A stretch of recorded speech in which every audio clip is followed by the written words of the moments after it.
Bills Mafia, sometimes the greatest change or biggest addition to your offense isn't some flashy free agent or blockbuster trade. Sometimes it's not simply just adding a tier one elite player, but sometimes it's realizing the weapons and utilizing the weapons that you already have on your roster better or more consistently.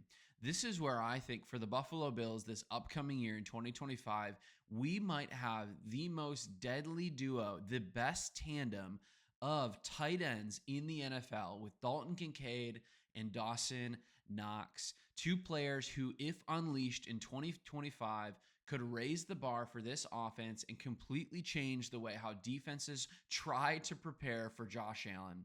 Well, hey, this is Crack the Table. I'm Con. We're all Bills, no breaks. And if you believe that this tight end pairing could be one of the best in the NFL, or literally the best in the NFL in this upcoming season, make sure to hit that like, subscribe. But more importantly, let's get right into how this duo will produce at elite levels in this upcoming season. You know, Dalton Kincaid and Dawson Knox aren't just two names on the depth chart. They give Buffalo something that I think no other team has. We know that Kincaid is a true receiving threat. We know he can line up in the slot. We know he can go out wide. We know that he can work up the seam. His route running is smooth. His hands are mostly reliable, and he has a knack for finding open spots in the zone. Yet we have to see this year in 2025, again, this player needs to hit his receiving ceiling, right? He needs to produce more than his first year and more than his second year. Knox, on the other hand, is more of that complete prototypical tight end. He's physical, he's dominant in the run game, yet he's still dangerous as a pass catcher. You know, he can seal the edge for running backs, and he can sell a block and even slip out for a quick route and get a first down or a touchdown. And actually, I want to show you this video, key in right here a second. We saw this on the preseason game. We're looking at the preseason game. We got Trubisky in at quarterback. Dalton Kincaid's going to be right down over here. I'm going to play this. Watch him come out. He's running out right here.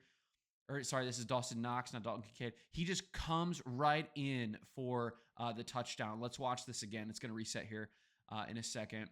Watch him slip out. He was blocking that guy. He slips out. He catches the pass, low pass from Trubisky, but walks in for the touchdown. He blocks his man. He gets free and then crawls to the end zone completely uncovered. Here's the thing that most NFL defenses can adjust to: simply one elite tight end. And you think around the league, you think about the players who teams have. Usually they don't have two pass catching, blocking, run blocking, just tight ends. They usually don't have those people. But when a team has two of them, which we'll talk about some other teams in a little bit, when a team has two of them, it makes opposing defenses and defensive coordinators have to play to weaknesses. The thing that came to mind was like, have you ever tried to write your name with your left hand? Or have you ever tried to throw a football with your left hand? You might be able to do it, but it's weird, it's uncomfortable, and you're not very good at it. Just for fun's sake, go outside, go grab a friend, go grab your kid or something, go throw a football around with your non-dominant hand and just see how that feels. I'm going to equate that feeling to the feeling of NFL defenses trying to cover two tight ends in 12 personnel sets or in jumbo packages, where we also have a quarterback who's like 7 feet tall and a massive gargantuan of a man. I think defenses look at Josh Allen, they look at Dawson Knox, and they look at Dalton Kincaid, and they try to ask themselves, how are we going to guard them? These two players create mismatches for teams that their personnel are not ready to handle. Unless you have, some elite safety group. If you've got a Kyle Hamilton, usually you can cover one elite tight end, but usually you don't have another guy in your roster to stop or to slow down a secondary tight end like that. Well, hey, let's talk a little bit about who these guys are again. We know Kincaid in 2023 was a first-round pick. Just recent memory, he had a good season. His first year, 73 catches. He was running some crisp routes, and he was catching a handful of balls from Josh Allen, kind of instant chemistry. Knox, drafted in 2019. He's got that huge contract, but he does a lot of the dirty work.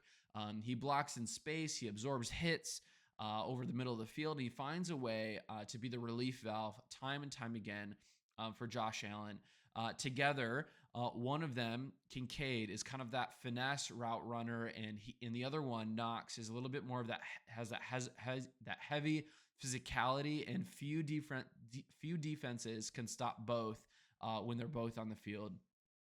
But again, I want to think about this from a league perspective or from a broader perspective here a second.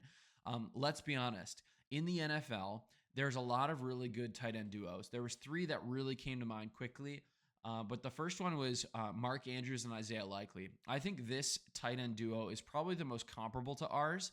If I'm going to look at the NFL and I'm going to look at a team that has a similar potential duo, it's going to be this Mark Andrews and Isaiah Likely combo.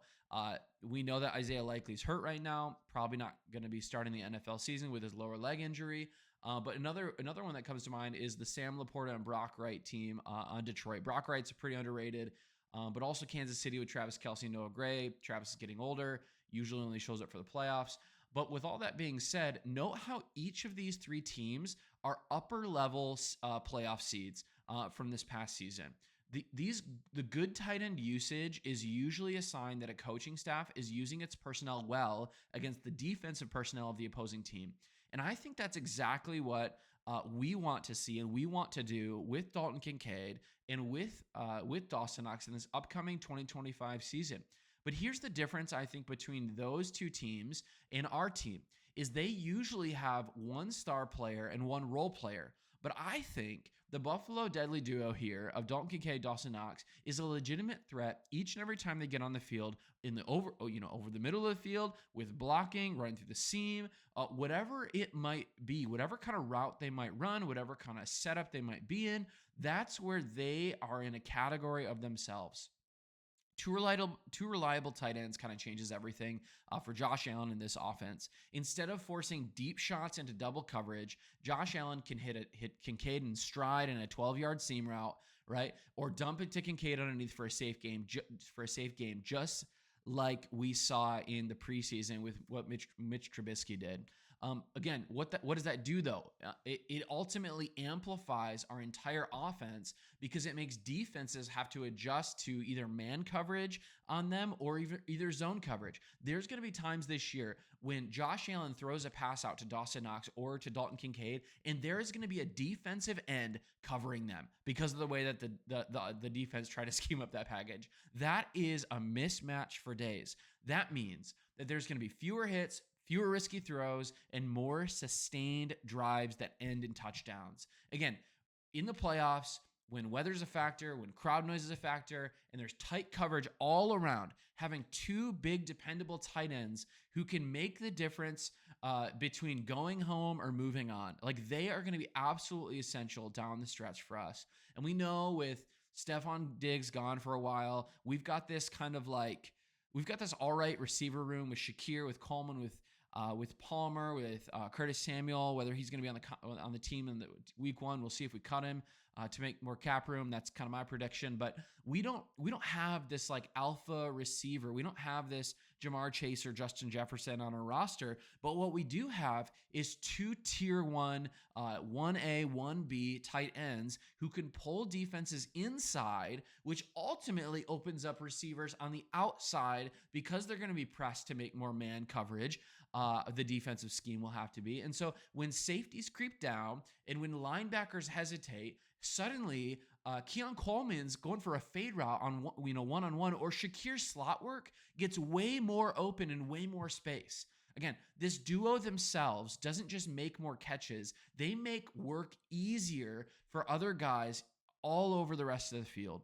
So for Kincaid in 2025, it's about turning his ceiling or his potential into dominance, right? He's got to show up. I'm looking at him and I'm like, hey, I want a little bit sharper timing. I want a couple few, I want less drops out of you. Again, just still stinging from the AFC Championship at the end of that game. He needs to cash out on every single target. He just needs to have sure hands and keep that ball in the breadbasket. But one take that I feel alone on, some of you guys know I love fantasy football. So I'm deep into, player analytics and all those things. But one thing that I'm of the opinion on was that Kincaid was actually, I think, more hurt than the practice reports and even coach speak led on to be. In Dynasty football, I've got Kincaid in a couple different places, just being a big fan of him. Whether it's tight end premium or standard leagues, Kincaid is a big bounce back candidate for me for 800 or 1,000 yards. 80 catches, 180 to 100 catches, and 8 to 10 touchdowns. I know a lot of 8 to 10s or a lot of stuff there, but I think he's going to hit that. I think he's got the potential in this season to have that consistency with Josh Allen to really take a step forward as a pass catcher. Though for Knox, I think it's again staying healthy and being reliable, that constant physical presence week after week, even though he's getting older. He's still going to catch touchdowns. He's still going to be that release valve, but he's going to be really, really helpful in this season as we push forward more and more. But for the Bills coaching staff, I think it's about committing to two tight end sets as a more core identity, especially without a singular elite receiver who's getting elite separation. I know we've got some guys who are developing.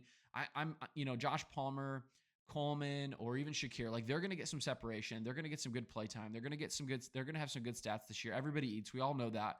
But I think the biggest mismatch, the thing of making other defensive schemes or defensive personnel play left-handed, that idea I talked about earlier, is going to utilize our tight ends as not just a strength, but as a weapon.